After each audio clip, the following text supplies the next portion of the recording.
इस वक्त एक बड़ी आम शख्सियत जो कि हमारे साथ मौजूद है, उनकी मौजूदगी से फायदा उठा लेते हैं। पॉलिटिक्स पे ही बात कर लेते हैं। 26वीं आईनी तरमीम जिसका हमने आगाज में जिक्र किया था वो फाइनली हुकूमत करवाने में कामयाब हो गई है।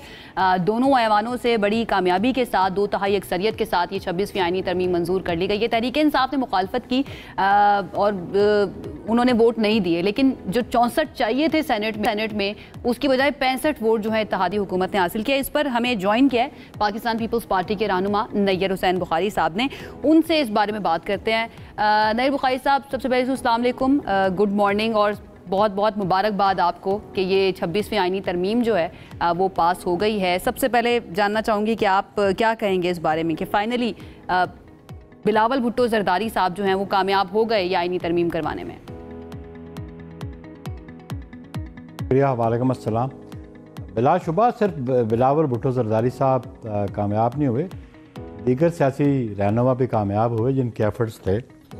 और इसमें कोई शक नहीं कि चेयरमैन बिलावल ने बहुत ज़्यादा एफर्ट्स किए और उनका बहुत ज़्यादा इंटरेक्शन रहा पॉलिटिकल लीडरशिप के साथ और बड़े हेक्टिक उनके एफर्ट्स थे। और आप देख लें, लेकिन ये ज़रूरत थी। और आपको ये अर्ज़ कर दूं कि पॉलिटिक्स में रिजिडिटी नहीं होती, और जहाँ पे पॉलिटिक्स में रिजिडिटी आ जाए फिर वहाँ पे मामलात चलते नहीं। हमारा मौक़िफ़ था कि हम कॉन्स्टिट्यूशनल कोर्ट्स जाते हैं फेडरल लेवल पे, लेकिन अल्टीमेटली हमने एग्री किया मेरी क़यादत ने बेंचेस पे, क्योंकि उस पर मौलाना फजल रहमान साहब का भी मौक़िफ़ था और पीटीआई भी इन कंसल्टेशन थी मौलाना साहब के साथ। तो सियासत में फ्लेक्सिबिलिटीज़ होती हैं और अच्छा पॉलिटिशियन वही होता है जो जिसमें फ्लेक्सिबिलिटीज़ हों विदाउट कंप्रोमाइजिंग द प्रिंसिपल्स, तो लेकिन वहाँ पे अभी पीटीआई बाहर कुछ कहती है अंदर कुछ कहती है। इमरान के बाद आपकी जो 18वीं तरमीम के हवाले से आप अनप्रेडिक्टेबल हैं, कानून को समझते भी हैं, कानून पढ़ा भी आपने, ताल्लुक भी आपका चेयरमैन सेनेट भी रहे हैं, आपको बहुत बेहतर तरीके से पता है। उमूमी तौर पे जो तरजीह होती है जब आईनी तरमीम की बात हो तो वो कहते हैं ना बिला किसी एतराज़ की होनी चाहिए और सब लोग मिल के करें, यूनानिमसली हो तो ज़्यादा बेहतर है, गैर मुतनाज़ा हो। लेकिन इसमें तहरीक इंसाफ नहीं बैठी, दो के एफर्ट्स रही हैं। एक तो इसका आप असर क्या देखते हैं इस तरमीम के ऊपर आने वाले वक्त के लिए, नंबर 1। नंबर 2, जहाँ पे ये बात की कल बिलावल साहब ने कि बहुत सारी काली भेड़ें अदलिया के अंदर थीं जिनको अब हमने रास्ता रोक दिया है, वहीं पे इस अदलिया के अंदर बहुत सारे ऐसे जजेस भी थे जैसे मौजूदा चीफ जस्टिस हैं जिनकी तारीफ बिलावल साहब पब्लिकली करते हैं। तो फिर क्या दोनों के ऊपर कोई कदगन नहीं होगा आने वाले वक्त में पार्लिमानी अप्रूवल की सूरत में, जैसे कमेटीज बनाई गई हैं या लोग शामिल होंगे उसमें? नहीं, बिल्कुल नहीं। ये मेरा सब में मिसकंसेप्शन है आपका। काली भेड़ों वाली जो बात की, बिलाशुबा जब 96 ऑनवर्ड एक अंडर प्रेशर एक अल जहाद ट्रस्ट की एक जजमेंट थी और फिर जस्टिस सजाद अली शाह को रिमूव किया और फिर उसके बाद आपने जबर के ज़रिए आपने रखा कि सीनियर मोस्ट को 18th अमेंडमेंट में आपसे जबरन ये करवाया गया 19th अमेंडमेंट। और उस वक़्त जो पार्लियामेंट्री कमेटी बनी फर्स्ट टाइम उसको बिल्कुल इनफेक्टिव करके रख दिया इफ्तिखार चौधरी साहब की एक जजमेंट में, जो फरमाइशी पिटिशन करवा के हुआ। और उसके बाद जितनी इंडक्शन हुई सुप्रीम कोर्ट में 2009 के बाद जितनी इंडक्शन है वो सारी नेपोटिज्म और फेवरेटिज्म पे थी और उससे बड़ी जुडिशरी डिवाइडेड भी थी। तो हम समझते हैं कि ये इख्तियार पार्लियामान का है। पार्लियामान को आइन ने इख्तियार दिया कि आइन को अमेंड कर सकते हैं और उसके लिए 2/3 मेजॉरिटी चाहिए। तो 2/3 मेजॉरिटी के साथ अमेंडमेंट हो गई है। जो मिनिमम रिक्वायरमेंट थी वो तो पूरी की। अच्छा होता कि ये पीटीआई वाले भी उसमें शरीक होते, ऑन बोर्ड उनको लिया और उनकी मुलाकात इसी बुनियाद पे हुई। चेयरमैन बिलावल ने फैसिलिटेट करवाया उनको कि वो अपने बानी से जाके मिल लें। जाने से पहले वो कमिटमेंट करके गए, वो करके गए एग्री कि हम मुत्तफिक हैं उस अमेंडमेंट पे जो मौलाना फजल रहमान जो प्रपोज़ल लेके आए हैं उस पर पीपल्स पार्टी भी मुत्तफिक थी, लेकिन बाद में वो बैकआउट कर गए। तो वो एक्सपोज हो गए हैं। PTI has been expose now. सही। अच्छा नईम बुखारी साहब, कुछ ऐसी भी इत्तलात आ रही हैं, आई एम नॉट श्योर, लेकिन कहा यह जा रहा है कि इस तरमीम के ख़िलाफ़ एक वकला तहरीक जो है वो भी शुरू हो सकती है, या जो वकला है वो भी इसकी मुखालफत में अब सामने आ सकते हैं। अगर ऐसा होता है तो फिर आप बताइएगा, फिर हुकूमत जो है उसका क्या मौक़िफ़ होगा और क्या स्ट्रैटेजी होगी?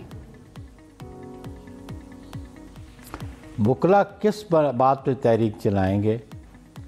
आया ये वकला बॉडीज़ के पास इख्तियार है? अब let me complete it now, ना डोंट इंटरप्ट इट नाउ। जी जी। वकला के पास ये इख्तियार है जजेस की अपॉइंटमेंट का। ये आइन किसको इख्तियार देता है? वकला के नुमाइंदे उस जुडिशल कमीशन में बैठे होंगे। अटॉर्नी जनरल भी वकील होता है, ऑलमोस्ट लॉ मिनिस्टर भी वकील ही होते हैं, और वकला की रिप्रेजेंटेशन भी है। और फिर वो जो जजेस एलिवेट होकर जाते हैं वो वकला से जाते हैं। लोअर जुडिशरी से तो बड़े कम लोग सुप्रीम कोर्ट पहुंचते हैं। ज़्यादातर तो जो एलिवेशन होती है वकला की हाई कोर्ट में, वही एलिवेट होकर सुप्रीम कोर्ट जाते हैं। और वकला ने बाकी दुनिया में देखा है कि अपॉइंटमेंट कैसे होती है।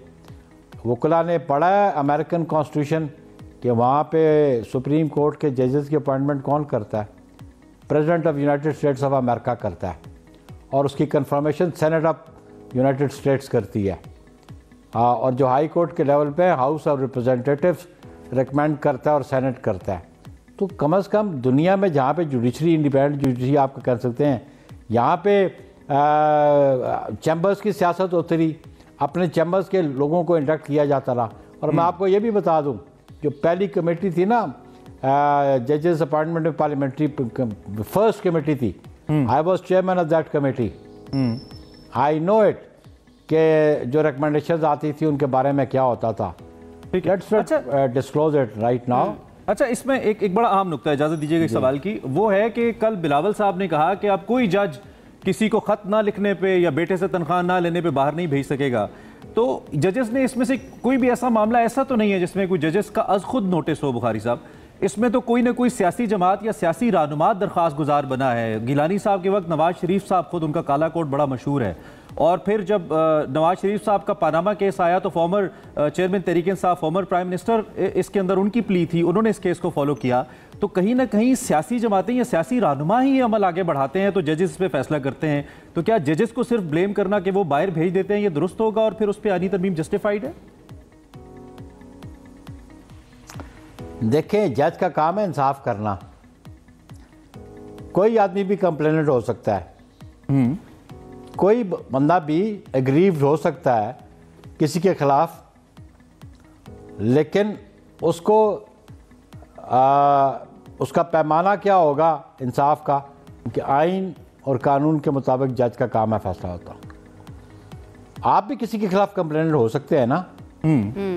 अगर आप कंप्लेनेंट हों और आपकी कंप्लेंट जो है वो फैक्चुअल ना हो और फैक्ट्स के साथ और लॉ के साथ वो ना हो, और जज फिर भी आपके हक में फैसला कर दे, तो फिर उस जज को आप क्या कहेंगे?